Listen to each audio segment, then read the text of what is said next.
Hello, welcome to our deep dive discussion into the social dilemma. My name is Dylan Cranford. I'm an English ITEP major at Vanguard University, and I'm going to be moderating this discussion today. And I'm joined by my friend Aaron. How you doing? Good. How have you been? I'm doing good. I'm doing good. How about you introduce yourself so that the people at home know who you are? I am Aaron Pumphrey, and I am a business admin major at Vanguard University. Well, there you go. And today we're going to be discussing the dark side behind social media and some of our personal experiences with social media included in that, and also what social media is kind of doing to the people we see in society today. So we're just going to jump right into that first question, the first thought. And my first question to you, Aaron, is what was your favorite moment or quote from The Social Dilemma, and why was that? I would say that my favorite moment slash quote would be when the ex-Gmail developer, when he's talking about his reason for quitting, he mentions that he realized that it was more about keeping people's attention and Mm, not efficient and useful design anymore. So this guy's a designer for Gmail, mm, and he's literally being told, I need you to prioritize engagement. So anything that gains you engagement, I need you to make that. And then he kind of started to see this pattern and realized, oh my gosh, the design philosophy for all these companies is shifting to mm. prioritize engagement over user experience. And it's Gmail of all things. Like it's just your email, but they still are like driving for engagement. Um, and it kind of just makes me think in the back of my mind of like the question of like, okay, they're doing this, but like, what is the actual cost, I guess? Um, like the societal cost that we're going to have to shoulder because of these design choices, basically, because of this engagement focused design. Yeah, that's really it's weird to think that even just in Gmail, like the simplest thing, the thing you'd think would be like the least ain't like connected to like a social presence other than Mhm. like, obviously that you email people. But like the fact that even in Gmail, they are working like that is part of the design is to make you it's like to grab your attention is just like, yeah, that is shocking. That's Mhm. really weird. Well, at least for me, the quote that stood out, like sort of the biggest thing for me was it was when I believe their name was Dr. Zuboff, and they were saying that it's a marketplace that trades exclusively in human futures. And I think that kind of stuck with me because it made me realize that social media is not it's not like a socializing platform. In their mind, they're building this as a place, as essentially a marketplace. Like we are the product in this situation. And the company's goal is to profit off us. It's to make a profit and it's not for our benefit. And so when you're posting and you're going out there and you're posting things, you are doing so and essentially those things you're posting are like it's like products on a marketplace. People are getting this. There's ads being placed within it.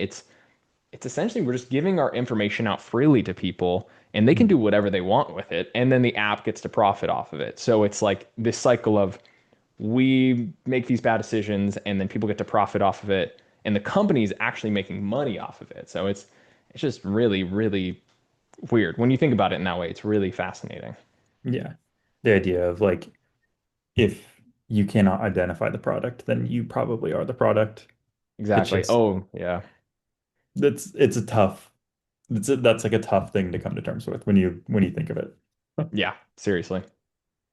Well, thinking on to when we were thinking about sort of our own personal experiences, do you feel like social media like influences your attention span, your focus, your productivity, and in what ways do you feel like it does? Yeah, yeah, I think the answer is just yes. Yeah. Um, I don't think anybody. Okay, well, thinking about our own experiences even more so, in like thinking about the course of your life, do you feel like social media has done more good or harm in the overall of your life? I would guess that it's done significantly more harm than good. Uh, just thinking of like all the time that it takes up in your life, um, and thinking about what you get in return, it's just like mild entertainment and enjoyment. Really, the only thing you're getting is just being entertained and not bored. Um, which the more that you use it, the easier it is to get bored. Um, so it's just terrible. And then I also think about growing up and like in my most formative years, I was on social media. And so it's just like that had to have had like bad effects. It had to have. And so I think Yeah, about that. And then I also just think about like adding it up of if you're on TikTok for like, let's just say like an hour every single day, like you go to bed and you watch TikToks for like an hour. That is th over 360 hours a year that you're spending on TikTok, which is quite literally, what was it? It was almost 2 weeks worth of time that you are spending just on TikTok. So there is 2 weeks of your entire year that you are spending strictly just like scrolling on an app. So that's crazy. That's really weird to think about it. When you put the numbers yeah, together like that, that's like, wow, gosh, it's really not a great tough. feeling.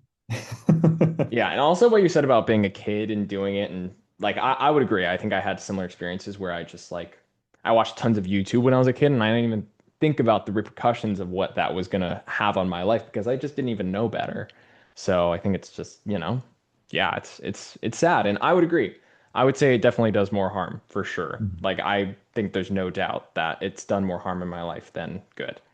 And in a lot of cases, I would say it even has been like a distraction from really important things in my life, Mhm. especially God. Like I think I've had moments where I've been like, I would scroll or I would try to find my enjoyment from that rather than finding joy from God. And I think that's absolutely not a good thing for Yeah, anybody.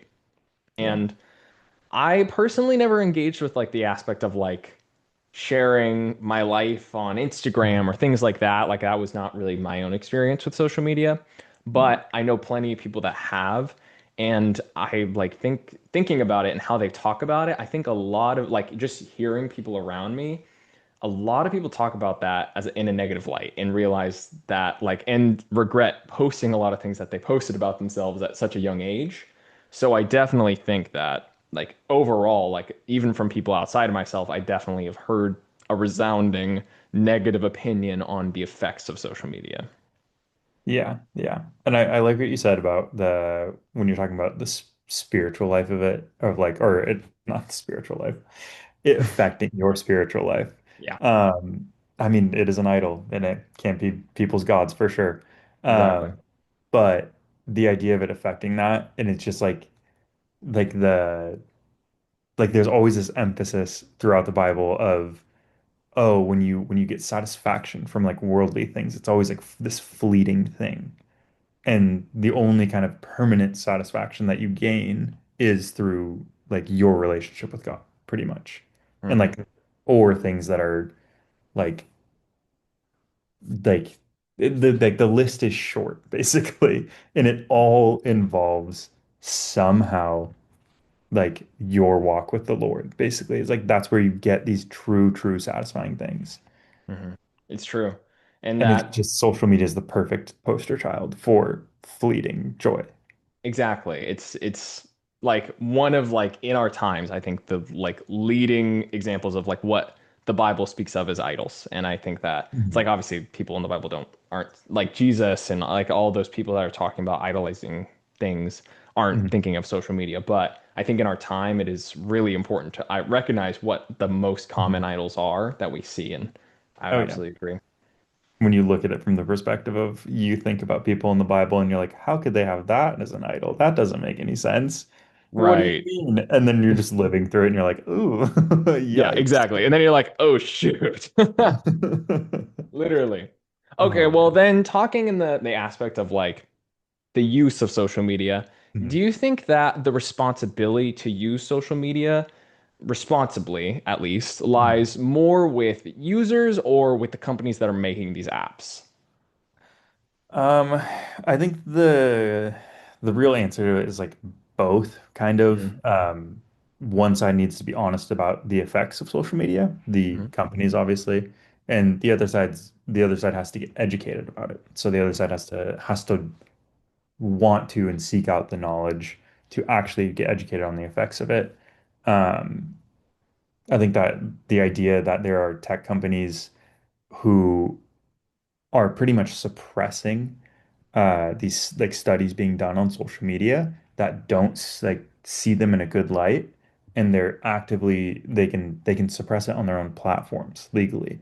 And it's just stuff like that where that doesn't make any sense at all. Like you should not be able to, just because there's a study that came out, like suppress it legally.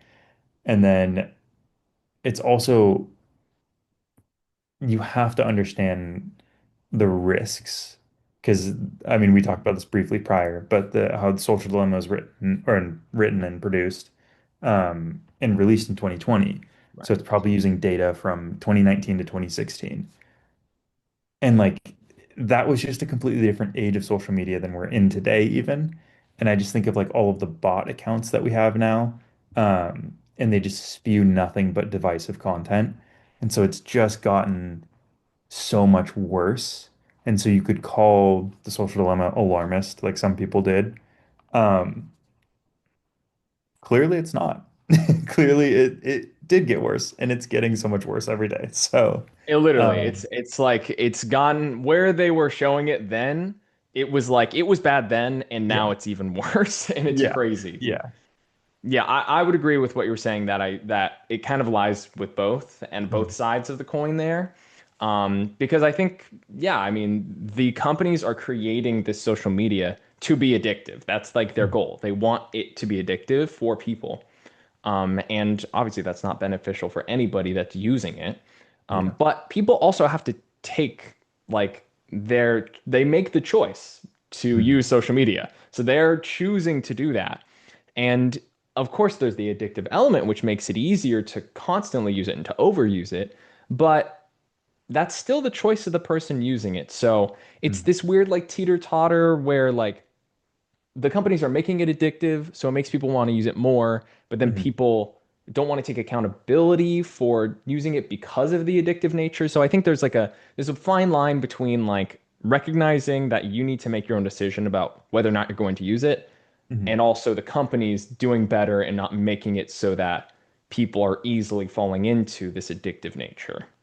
Yeah, yeah. And I think we used the analogy last time too of like nicotine products. You go Mm, into a gas station, you see them behind the counter, and every single one of them has that warning of like this causes cancer. yeah, It's like it almost we need like almost the equivalent of that for social media, just to say like this is actually something that is dangerous that we have to acknowledge in some way.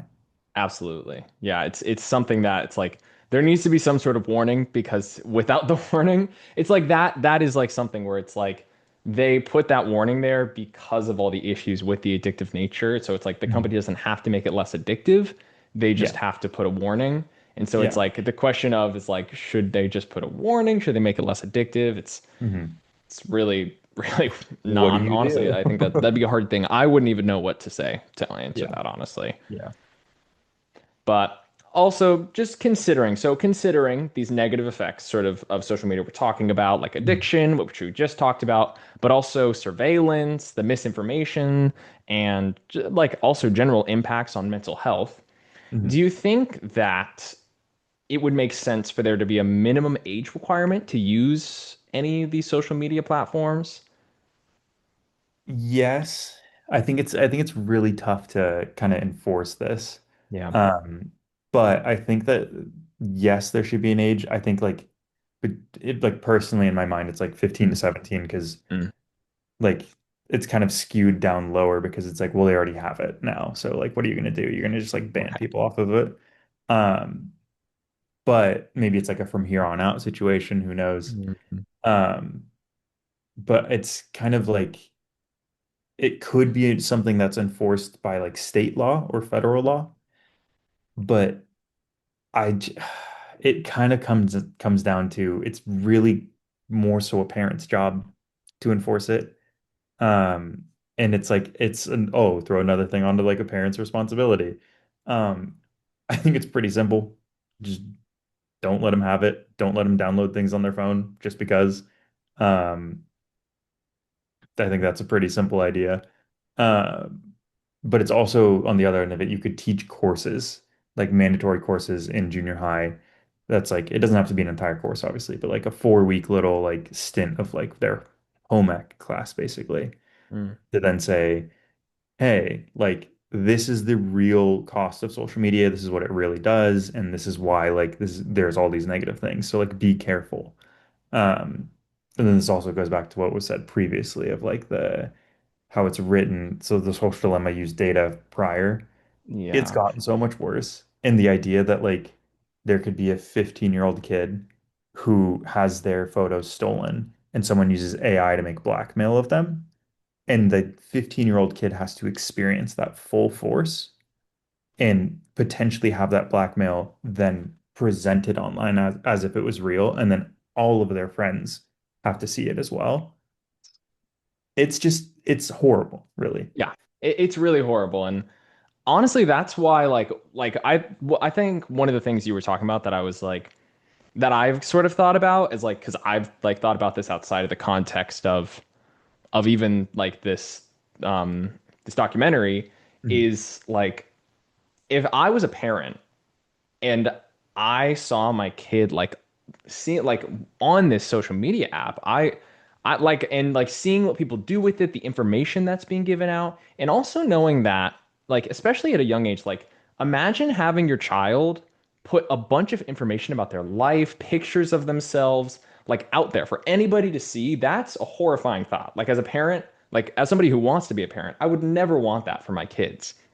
Which is why I was like, when I was thinking about this question, it made me be like, honestly, I would almost argue that it might be safe, like much safer to wait until like somebody was an adult to allow them to use something like this. Mhm. Because at that point, they hopefully are educated about it and Mhm. are at the age where it's like, okay, this information, if it's spread, is not, hopefully they can make good choices about what information they're spreading. And Mhm. even, even if they are spreading a lot of information, at least they're an adult and not a minor, because Yeah. that really is just that's a frightening thought. And also, like, by giving this to kids, like, a lot of kids are getting social media these days. We're very, like, the thing you were talking about with, like, comparison, like, Mhm. we're promoting them to judge themselves based on other people's opinions of them. And Mhm. that's not something that I would want for my kids. And I think most parents would agree they wouldn't want that for their kids. So I think Yeah. it's just like, I almost want to say that if we could just like make it so that adults can use the apps and kids can't, then we will avoid this sort of weird thing where it's like all these there's adults posting on here, there's information kids shouldn't see, Mhm. and it's kind of frightening. But actually, as I was thinking about this, I also had the thought, and I would love to get your thought on this. Mhm. I know that a lot of these social media platforms will do like teen accounts. Mhm. And what I think, at least my opinion on those, is like I worry, like even if there's a teen account, how do these companies know the information that these teens are seeing is like teen worthy information? And I would Mhm. love to hear your thought on that as well. Like, what do you think about these like teen accounts that they have? It's algorithms and reverse image searching a lot of things is how they kind of do it. Yeah. Uh, but the problem that we really face there is now like yes, the teen account is a good idea in theory. Mm, However, what's stopping some predator from making a teen account and then having nothing but teens? Just that's it. And now it's just like, oh, like you've now turned it into like a literal fish in a barrel scenario hmm of like, hey, this side of the platform is all kids. And like any predator could just be like, okay, cool, great. I know where I'm going. And it's like, okay, well, now we have a whole other problem here Yeah. of what's happening. And you're gonna then rely on basically the kids to then report these accounts, but they still have to interact with them in some way. And so it's just one of those things where it's just, I think there's a lot of things about that that sound really good, hmm but ultimately it's going to be very tough to bring that up to a speed where it can actually combat the issues that we're trying to combat using teen accounts. Yeah. And I would agree. And I think that that's a really interesting argument. The whole thought of a like how like we're putting them all in one place. I hadn't even thought of that. And also just think about like as like you've kind of talked about how like this is a documentary from 2020 and how Mhm. far social media has come since then. It's like how do teen accounts stay up to date with the things, the AI, all these things that are happening? It Yeah. just doesn't seem realistic. But yeah, Yeah. well, sort of to wrap it up, we can go back to talking about the documentary itself and Mhm. sort of I would love to hear your thought. Like, would you recommend the social dilemma to other people? I would say yes. Like definitely, definitely yes. I think that anybody should watch it just strictly for the cause of like you should educate yourself about this because most people who use social media have not seen, I mean, maybe they have seen it, maybe they haven't seen it. But Mhm. most people, when they get into social media, haven't seen something like this. And I think it's just really good to sit down, watch the documentary, and acknowledge that, like, oh, these things exist at least. Yeah, I think social media has gotten so much worse since this documentary has been made. So I think that's kind of more important. Um, and it's really just acknowledging that it can be really hazardous. But I think like the prime audience in my mind of like people who I just want to be like, hey, I'm not gonna like ask you to watch this. I'm actually gonna like sit you down and force you to watch this. But like parents of young kids, just so the parents can understand that like this is bad. This is objectively real bad. Um, and just giving them the opportunity to get educated about it so that they can then make the proper decisions to protect their kids. Because any parent wants to protect their kid. And I think that this is something where like you can protect your kid from a lot if you just get educated about this topic. 100%. Yeah, that's a really good argument. Like, and just thinking about like parents, especially, they Mhm. need to be aware of this because it's going to be an ongoing thing. It's not going away anytime soon, Mhm. and our kids are going to be exposed to it. So I think, yeah, Mhm. absolutely. And yeah, I would agree in recommending it to literally anybody because it really changes the way you see social media. It really it shows you social media isn't the wonderful thing we think it is on a daily basis. We think of social media as a way to connect to people, honestly, when most people think about it. And we're not realizing that social media has a lot of negatives, a lot of downsides, and no, actually getting all this information and knowing it, it actually is like kind of what we were talking about earlier about the responsibility kind of thing. By knowing this, then you can make an informed decision. Because if you don't even know any of this, then it's, of course, you're just going to use social media because everybody's saying it's a great thing.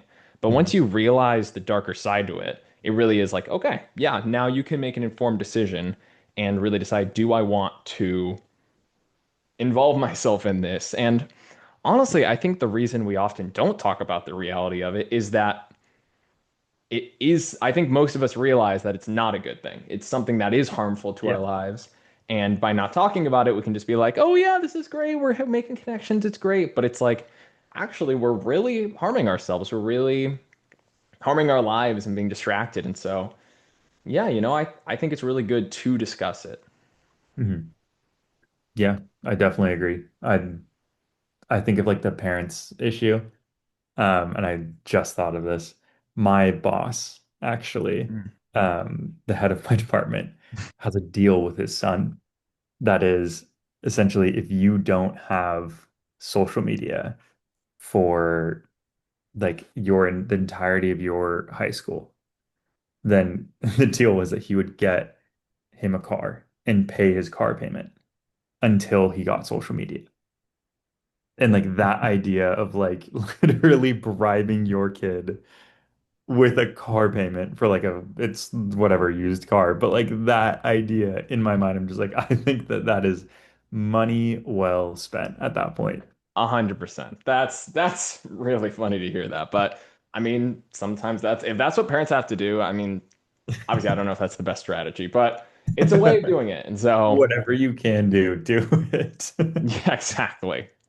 Well, now that we kind of have taken the time to understand that and talk through all this, Mhm. uh, I think that this is the kind of stuff that we have to talk about to make a decision about whether or not we want to use it. And yeah, I mean, I think the prominent feeling that we're having when talking about all this is it's sad to see how the business side of this technology that should be for like good is being used to addict and to market and to make money. And I wouldn't say necessarily social media is all bad. I think that there definitely are benefits to it in the sense of like being able to connect to people and be aware of what people are doing. Um, but I think that requires like mindful usage. You have to be really, really mindful of what you're doing, what you're using. Because, all we can hope for is that we can just like move forward and be aware of that because it's Mhm. everywhere now. It's really everywhere we go. There's social media continuing to spread to our kids, to our friends, everywhere. And so it's like we just have to be smart, make good decisions, and know where to use it. But yeah, I'd like to thank you, my friend Aaron. Good to see you again, and I'm glad that we got to talk about this. And it really was a pleasure. And I really think that we both had some really good moments of like realization of like, oh my gosh, Mhm. this is really interesting. Honestly, a lot of this stuff is really relevant to our age group and what we're going through right now in our daily lives. So I think it's really, really great. But Yeah. thank you to all the viewers as well for listening to us rant on about all this stuff. And I hope you guys gained some useful information about social media and all the parts of it and everything that we often don't even think about. So I hope you have a wonderful rest of your day and God bless you all. Thank you.